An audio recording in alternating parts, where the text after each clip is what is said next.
और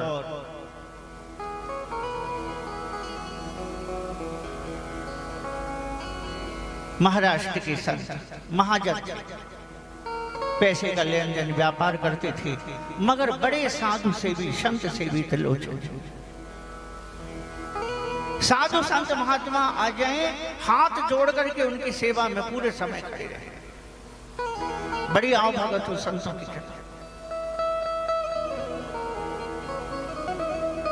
धीरे धीरे आयु वय वृद्धापन की ओर चली, और जैसे ही वृद्धापन होने लगा तो चिंता सताने लगी। अब मेरा शरीर मुझसे खुद नहीं संभलता, अब मैं साधु संतों की सेवा कैसे करूंगा। बड़े चिंतित रहते, इसी बात में बैठे रुदन करते कि संतों की सेवा अब मुझसे कैसे होगी। जिस विधि से जिस लगन से उनकी सेवा करना चाहिए, अब मेरा शरीर सक्षम नहीं है। बैठे रोदन करते, हे प्रभु कुछ व्यवस्था हो, कोई ऐसा व्यक्ति मिल जाए जो मेरी इच्छा के अनुकूल संतों की सेवा में सहयोग करे। भगवान बड़ी दयालु है। जब गहन चिंतन में मस्त हुए, महाराष्ट्र के पंडरीनाथ एक दिन मैले से कपड़े, घुंघराली अलके बाल, कटे फटे जूते उपाने, मैले कुचेले जैसे कई दिन से ना नहाए हों, ऐसा स्वरूप बना करके और त्रिलोचन जी के समक्ष पहुंचे। महाजनी का काम करते हैं त्रिलोचन जी।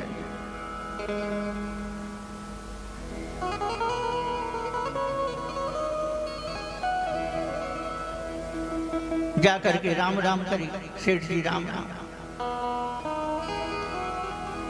कहाँ जा रहे हैं? लगभग 16 साल की वय, उनकी 16 साल की उम्र। उन्होंने कहा जीव को पार्जन के लिए कोई काम धंधा मिल जाए, कम से कम उदर पोषण की व्यवस्था हो जाए, कोई काम धंधा मिले, इसलिए घूम रहे हैं। पेट तो भरे। एक संत ने बहुत अच्छी बात कही है, रोटी के कारण नरदेश तो विदेश जात, रोटी के कारण नरदेश तो विदेश जात, रोटी के कारण नारी नचत खोल छोटी है, रोटी के कारण सूरवीर तो तलवार धरे, रोटी के कारण कटक बोटी बोटी है। कहते हैं माधव बात एक छोटी है, बात एक छोटी है, मगर सिरेदार रोटी है। भूख उधर पूर्ति हो, इसलिए काम की खोज में जा रहा हूं। क्या नाम है तुम्हारा? उसने कहा अंतर्यामी। अच्छा, वास्तव में परमात्मा का नाम अंतर्यामी है, वो हर किसी के अंदर की बात जानता है।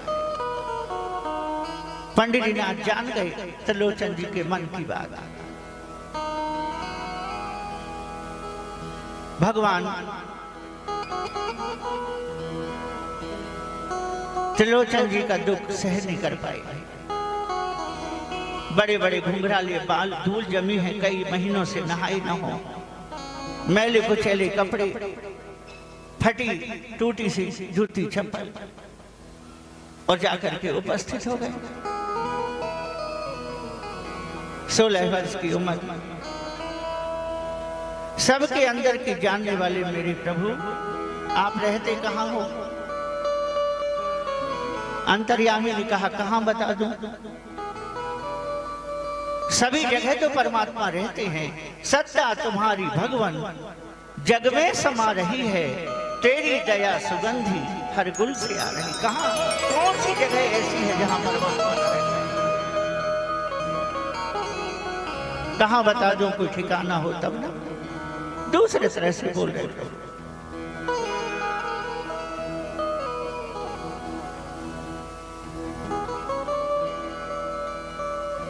तुम्हारे माता पिता कौन हैं? अंतर्यामी ने कहा माता पिता होते तो जिहाल होते। यानी भगवान ये नहीं बताए कि मेरे माता पिता कौन हैं, क्योंकि भगवान सारे संसार के माता पिता हैं। वो क्या परिचय दे?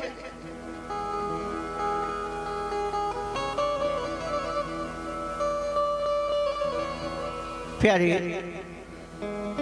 सेठ जी, यदि कोई काम हो तो मुझे बता दे। हाँ, काम तो है। संतों के पीछे पीछे क्यों घूमते हैं? छोटा सा रास्ता। परमात्मा भगवान होकर के भी अपने ऐश्वर्य को नहीं छोड़ पाए, मगर भगवान संतों के पीछे इसलिए घूमते हैं कि ये मेरे नाम से अपना सारा धन ऐश्वर्य रिश्तेदार परिवार संबंधी सब कुछ छोड़ दिए। अरे तेरे नाम पर जिंदगानी लगा दी, ये शहादत नहीं तो और क्या है? पूरी जिंदगी भगवान के नाम पर लगा दी, ये शहादत नहीं तो क्या है? भगवान इसलिए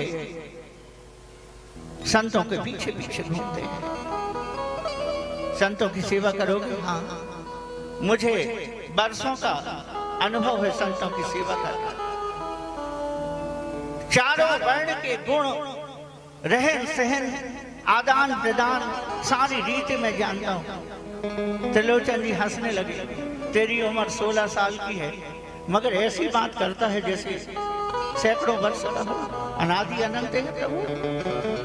मगर एक बात है अंतर्यामी, तेरी बात सुन के आनंद बहुत आता है। तो बात बहुत अच्छी करता है।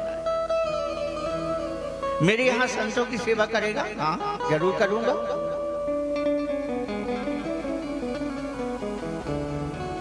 तनख्वाह क्या लेगा? तनख्वाह की आवश्यकता नहीं है। मुझे भोजन चाहिए और वस्त्र चाहिए, बस।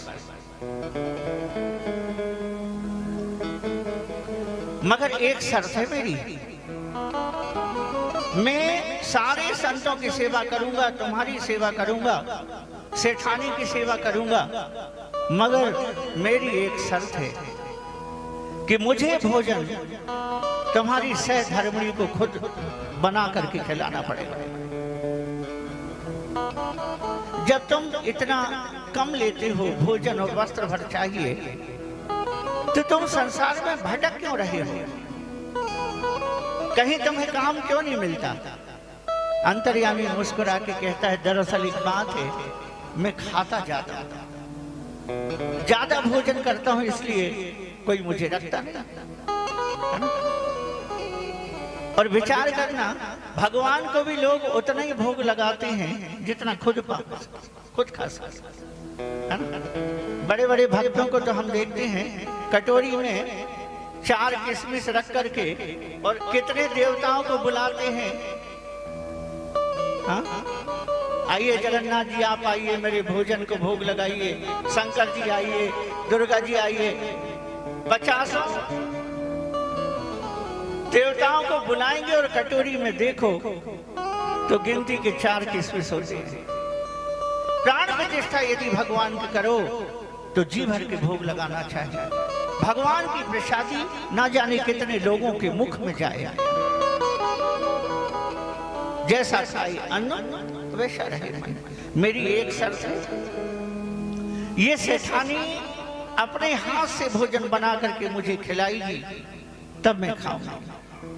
सेठ ने कहा, भाई मैं पूछ लूं। भार्या के पास गई, पूछे, देवी एक सेवक तो मिल गया है, जी भर करके अच्छे से संतों की सेवा करेगा, मगर उसकी एक शर्त है। सेठ जी के कोई संतान नहीं था। उसकी एक शर्त है कि वो केवल तुम्हारे हाथ का बना भोजन करेगा। पत्नी खुश हो गई, बड़ी सुलक्षणा। अच्छा हुआ भगवान ने मुझे संतान नहीं दिया तो कोई बात नहीं, मैं उसे अपने पुत्र की तरह भोजन बना करके खिलाऊंगा। पत्नी तैयार हो गई। अंतर्यामी ने कहा, मेरी एक शर्त और है। मुझे जो भोजन कराओगे इस भोजन के बारे में किसी को बताओगे नहीं। जिस दिन तुमने किसी से चर्चा कर दिया कि मैं ज्यादा खाता हूं, उसी दिन मैं तुम्हें छोड़ करके चल जाऊंगा। घर में टिक गए। संत आने लगे। साक्षात पंढरीनाथ जब संतों की सेवा करें, भगवान के आते ही सुख संपत्ति ऐश्वर्य मान प्रतिष्ठा सब आने लगा और संत आने लगे। पल भर में सबको भोजन बनाए, भोजन के जूठे बर्तन को धुलें, सबको खिलाएं पिलाएं। संध्या हो जाए तो त्रिलोचन सेठ को इनके मालिश भी कर दें, पैर दबा दें, इनके सारे काम करें और ये करते हुए बड़ा आनंद महसूस करें। अंतर्यामी, तुम जब शरीर को स्पर्श करते हो बड़े सुख अनुभूति होती है। हमने जिन लोगों की गोद में कन्हैया आके बैठ जाता है, ऐसे संतों का दर्शन हमने किया है। इस दास को दर्शन प्राप्त है। भगवान के दर्शन जिसने साक्षात किया है, उसके दर्शन करना और भगवान के दर्शन करने में कोई अंतर नहीं। आज भी ऐसे संत हैं जो इन्हीं चर्म चक्षुओं से भगवान के दर्शन करते हैं। आज भी ब्रज क्षेत्र में लोग हैं। ये संस्कार धानी वो धानी है, वो क्षेत्र है जहां के ये देवताल है ना, देवताल के पास के एक संत, इनको यहीं बैठ करके जाप करते करते भगवान का सुमिरन करते करते और दिव्य वृंदावन का दर्शन उनको यही जबलपुर में हुआ। प्यारे, जब पंढरीनाथ आके सेवा करने लगे तो त्रिलोचन जी की रंगत बदल गई।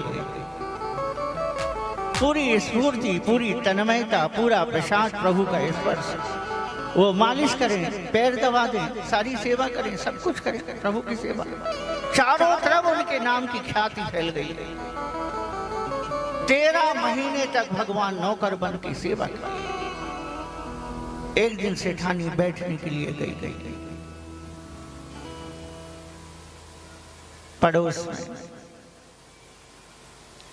बहन, चारों चरण परमात्मा ने तुम्हारे यहाँ दिया है। देखो ना कैसे कैसे संत आते हैं, उनका दर्शन हो रहा है। संत दरस जिमि पातक टरई। संतों का दर्शन नित्य, भगवान की सेवा सब कुछ होती है। अपने बेटे की तरह भोजन बना बना करके खिला दिया। चुपचाप में सेठानी के मुंह से निकल गया, सब तो ठीक है मगर एक ही बात की गड़बड़ है। क्या? ये जो सेवक है ना, ये खाता बहुत है। खाऊं 5-7 शेर, 5-7 किलो भोजन करता है अकेला, सब गटक जाता है। इधर चर्चा हुई और वहां अंतर्यामी घर से अदृश्य हो गया। घर घर जाकर के पूछे, कहीं अंतर्यामी को देखा है? रुदन करते, मेरा अंतर्यामी अंतर्यामी अंतर्यामी, कहीं तो मिल जाए। जब बहुत रुदन किए तब रात्रि में भगवान आए। त्रिलोचन जी क्यों उदास? मेरा अंतर्यामी कहाँ चला गया? भगवान ने अपना स्वरूप दिखाया। त्रिलोचन, मैं ही अंतर्यामी बन करके आया था। तब और रुदन करने लगे। प्रभु जरा सी भनक नहीं लगने दी। इतने दिनों तक नौकर बन करके रह करके हमारे यहाँ बर्तन मांजे, झाड़ू लगाया, पोछा किया और जरा सी भनक तक नहीं लगी। विलाप करने लगे। भगवान ने कहा, मैं सदैव उनकी सेवा में तत्पर रहता हूं जो संत की सेवा में तत्पर रहते हैं। और आपको जान करके खुशी होगी, भक्तमाल की ये कथा शेष त्रिलोचन दास की, ये इनके जो पद हैं ये गुरु ग्रंथ साहिब में लिखे गए हैं। पवित्र सिखों के पवित्र ग्रंथ गुरु ग्रंथ साहिब में है। एक बार ताली बजाने का